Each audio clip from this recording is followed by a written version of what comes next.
CEO wanita dengan paksa melepas penutup kepala pengantar makanan, namun dia menemukan bahwa dia adalah mantan pacarnya yang meninggalkannya di masa lalu. Melihat cinta sejatinya yang dulu sekarang terpuruk seperti ini, cewa wanita merasa campur aduk di dalam hatinya. Namun ketika mengingat betapa kejamnya dia ditinggalkan olehnya dulu, CEO wanita langsung menamparnya. Namun dia tidak tahu keputusan pria yang kejam untuk meninggalkannya di masa lalu. Sebenarnya ada alasan lain. Ternyata setahun yang lalu, perusahaan keluarga cewa wanita mengalami kebangkrutan. Ayahnya tidak tahan dengan beban tersebut dan memilih untuk bunuh diri dengan lompat dari gedung. Pada saat itu, pria tersebut menjadi satu-satunya tempat bersandar secara emosional bagi cewek wanita. Namun, dia memutuskan semua telepon yang ditelepon oleh CEO wanita, dan pada malam itu, dia mengajukan perpisahan kepada CEO wanita. CEO wanita tidak bisa memahami mengapa pria itu meninggalkannya pada saat seperti ini. Pria itu kemudian memberitahunya bahwa bersamanya hanya untuk uang keluarganya. Kini keluarganya mengalami kebangkrutan, jadi dia pun tidak berpura-pura lagi. Sahabat baiknya mendengar kata-kata itu, dia marah dan menyebut pria itu sebagai serigala yang tidak bisa dipelihara. Wanita itu juga tidak percaya pria itu adalah orang yang bergantung pada wanita. Tapi dia justru ditendang pergi oleh pria itu. Segera setelah itu, dia berpaling dengan hati yang keras dan pergi. Sedangkan pria yang berbalik itu langsung menangis. Ternyata tujuan dia melakukan itu adalah untuk tidak memberatkan cewek wanita itu. Hanya karena saat itu dia sudah didiagnosis mengidap kanker. Namun demi menyelamatkan perusahaan kekasihnya, dia dengan sukarela mendonorkan ginjalnya untuk mendapatkan investasi dari investor. Pria ini pun menjadi malaikat untuk perusahaan kekasihnya. Tak lama setelah itu, dengan suntikan dana sebesar 1 miliar, perusahaan kekasihnya tidak hanya berhasil melewati masa sulit, tapi juga melesat menjadi pemimpin di industri ini. Namun kondisi pria itu semakin memburuk. Sel kanker telah menyebar ke seluruh tubuhnya. Dokter memberitahunya, jika tidak ada kasus minum berlebihan, hidupnya hanya tersisa 1 bulan lagi dagingnya. Pria itu memikirkan bahwa dia segera akan mati. Membutuhkan biaya operasi, maka dia berpikir untuk cepat-cepat menghasilkan lebih banyak uang untuk ibunya. Jadi dia berjuang mati-matian, menerima pesanan dan mengantar makanan. Dan pada hari itu, dia datang ke rumah sakit untuk pemeriksaan ulang. Setelah keluar, saat dia memegang foto mantan pacarnya dan melamun, dia secara tidak sengaja bertabrakan dengan sahabat mantan pacarnya. Sahabat melihat bahwa dia adalah pengkhianat ini. Langsung saja, dia menjadi sangat marah. Seketika dia melayangkan tamparan ke arahnya. Namun pria itu tidak membela dirinya, hanya diam-diam berbalik dan pergi. Dokterku, apakah kamu mengenalnya? Bahkan jika dia menjadi abu, aku tetap mengenalnya. Jika bukan karena dia bersikeras untuk meninggalkan Mohan saat itu, bagaimana Mohan bisa mengalami begitu banyak penderitaan? Dia juga orang yang malang. Kanker stadium akhir, tidak akan hidup lama. Apa dia pantas mendapatkan balasan? Dia didiagnosis kanker stadium awal setahun yang lalu. Seharusnya ada kesempatan untuk diobati. Itu karena menyumbangkan ginjal mengakibatkan kehilangan kesempatan terbaik untuk pengobatan. Setahun yang lalu, menyumbangkan ginjal.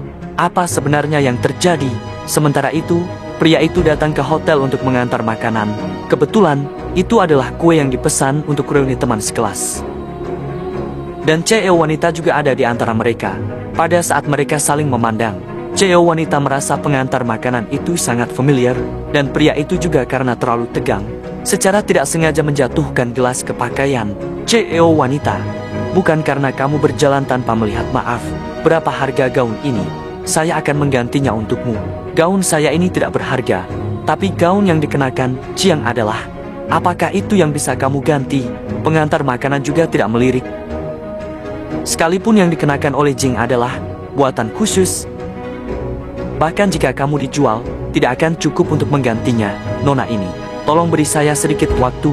Saya akan mengumpulkan uang untuk mengganti gaunmu. Semua yang kamu miliki itu tidak sebanding dengan satu anting-anting milik Jiang, apalagi gaun. Lebih baik lapor polisi, kirim ke kantor polisi. Dia pasti akan jujur. Tidak bisa, saya tidak bisa pergi ke kantor polisi. Lupakan saja, jangan membuatnya kesulitan. Silakan pergi. Terima kasih.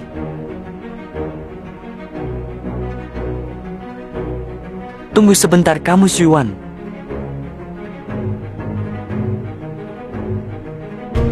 Lepaskan masker. Saya memintamu untuk melepas masker.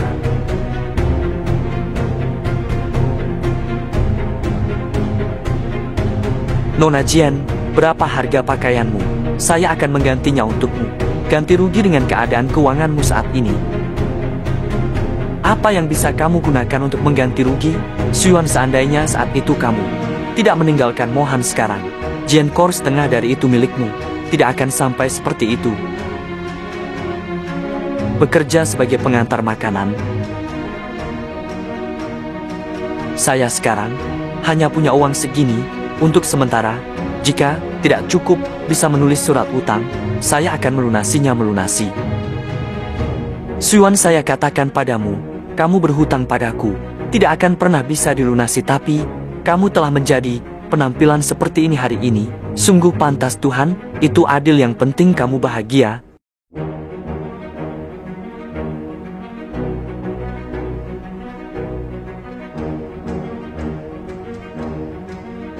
Kenapa kamu masih menyimpan foto ini? Berikan foto itu padaku. Saya bertanya padamu, kenapa masih disimpan? Foto ini beri saya, bukan Xuan. Kamu sekarang menyimpan foto lama ini. Apakah kamu merasa CEO yang akan mengingatmu? Saya pikir dia memang sudah terhitung baik. Dengan sengaja di depan Mohan, berlakon seolah-olah menyedihkan. Jika tidak, kenapa begitu? Kebetulan tepat waktu menerima pesanan. Kami ingin boleh foto dan dompet. Hari ini kamu hanya bisa memilih satu. Nona Jeng, saya hanya seorang pekerja. Untuk apa menyusahkan saya? Saya membiarkanmu memilih. Jika kamu memilih hari ini, apa yang ada di pikiranku, saya akan memaafkanmu. Sudah berlalu setahun, masih belum melupakan saya. Saya memilih dompet. Bagaimana bisa ada orang yang sebodoh ini? Malah memilih dompet, memilih foto. Mungkin Mohan masih akan lembut hati, tidak tahu cara menghargai kesempatan. Benar-benar bodoh sekali, karena kamu begitu menyukai uang, kenapa masih memasukkan foto saya ke dalamnya? Foto sangat penting bagiku.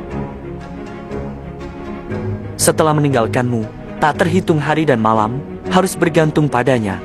Tapi aku hampir mati. Saya tidak bisa membiarkan sisa hidupmu menanggung beban ini. Terlalu lama, waktu sudah terlalu lama, lupa mengambilnya. Kau memang sangat jahat. Jadi kau pikir barang-barang di lantai ini lebih penting daripada foto kita? Bukan, tentu saja. Lagi pula itu hanya foto tua, hanya selembar kertas sampah. Kertas sampah.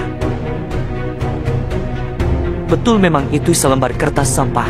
Jadi karena kau sudah sangat tidak peduli, tidak perlu menyimpannya lagi.